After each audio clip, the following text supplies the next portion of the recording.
He recalled with wonder the enthusiasm and glee that characterized many blacks as they went to cast their first votes ever. So many people who voted, so many hopes shattered. That is why it came as no surprise at all that many people lost interest in the same liberating process 5 years later. Was it a realization that voting did not guarantee a better life no matter who you voted for? Some still had the right to vote very high.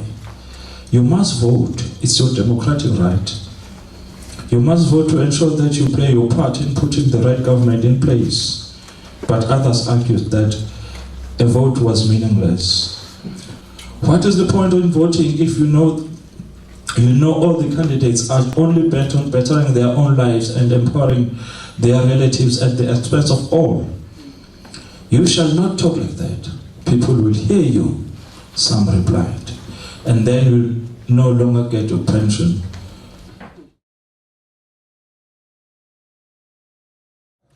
Okay, I know the idea of freedom, but I think democracy is fine. Like, we're free, like, we can do anything, you know. So I'd like to ask Nkosinathi, like, just to elaborate on that. How big is this issue of people, like, saying, no, we're actually fighting for freedom? And is there any possibility that there might actually be a movement that says, hey, actually, we don't want democracy, we want freedom, you know? So, yeah. I think that people today, the majority of the people, they are disillusioned. Because I don't know, I know that many of you are born frees, so you don't know, you're not there. But we were there when 94 was coming, and everybody was so hopeful that finally apartheid is dying and things are going to get better for us. Because the problem with apartheid is that it was oppressing people. It was stopping them from enjoying, preventing this sense of freedom that I can be where I want to be. I can do what I want to do. But now, after 94, people realize that in fact things are not getting better. I can walk in a suburb in town where I was not supposed to walk before. But that does not change that I'm still poor. You can go there and then go back to your poverty. And that is not what people wanted. People were thinking that their lives would be better. And that's why now they're looking back and they feel like they were betrayed. That's why many people don't vote today. I'm just trying to, I'll just say something about the thing that has been running through the three authors that are in front of us here. The first one is the language. The language is an area of contestation, and it is very much an issue today. In what language are you writing in?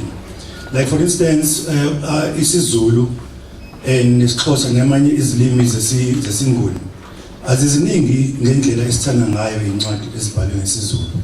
Leyo nto isibanga ukuthi ulimi lushone phansi. So siyathanda ukuthi encourage noma bhekake nje encourage ngabe ithi ngqoquzela abantwana ukuthi babhale ngesiZulu nanokuthi incwadi zesiZulu nezinye ilimi zesinguni sesifundi. That's why I was saying language, it's an area of contestation. It's a huge thing. I write in Afrikaans. Van ek droom in Afrikaans. Dis my melktaal. I dream in Afrikaans. So there's quite a few occasions where I found people saying, but there's no Afrikaans books. The libraries are full of Afrikaans books. Why do they say there's no Afrikaans books? Simple.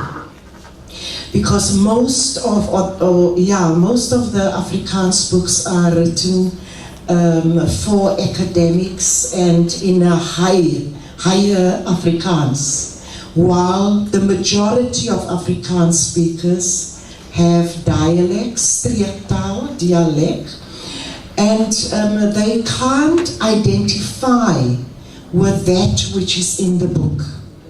there are people that we're excluding at the end of the day. The figures are showing you that there's quite a number that we're excluding if we think English is the language of communication.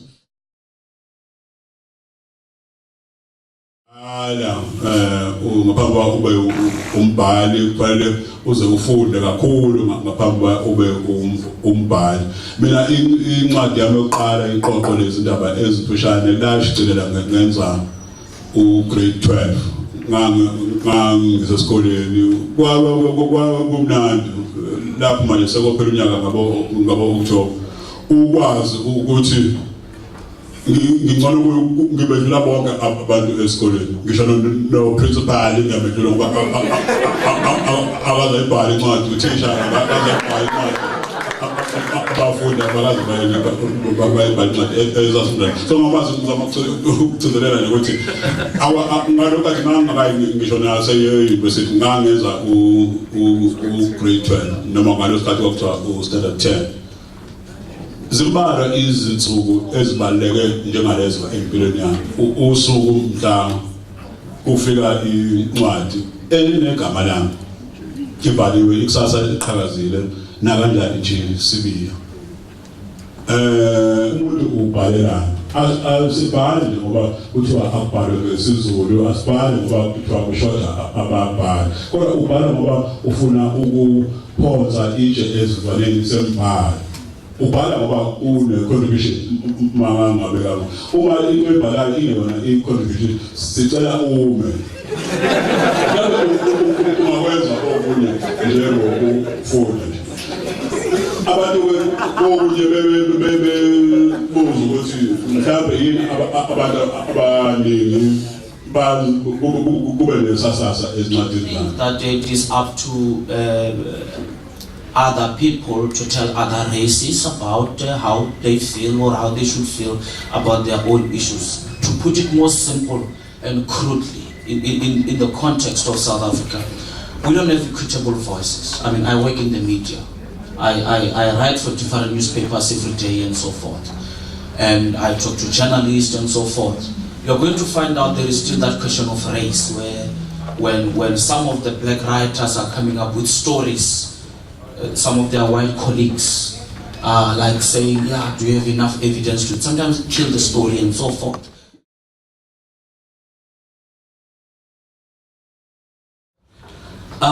What is the difference between freedom and democracy? Democracy is an institutional framework.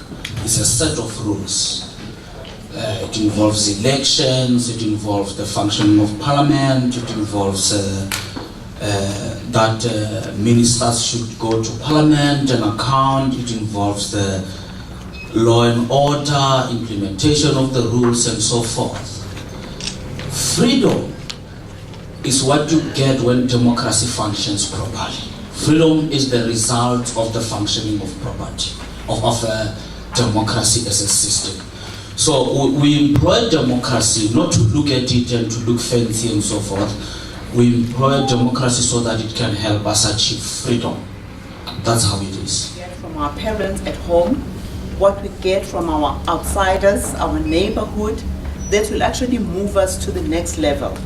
And then, once we're there, then we can think of politics. Because if Zuma goes, what's going to happen to all of us? We don't know.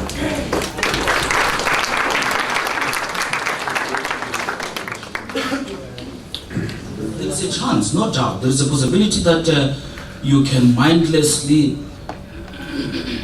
elect another president who just happens to be good, but you don't know how you got there.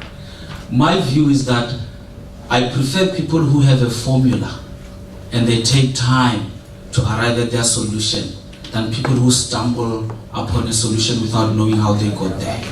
Because those who stumble upon a solution without knowing how they get there, they're going to get lost very soon. Just wait and see. And they might even spend more time in the bush because they've never figured out a method on how to get out of the bush. But those who work on a formula, they can take 5 days more to arrive at the right path. But once they got that formula, chances are that they are not going to be lost. Or if they get lost, they are not going to waste the same amount of time because they have that formula.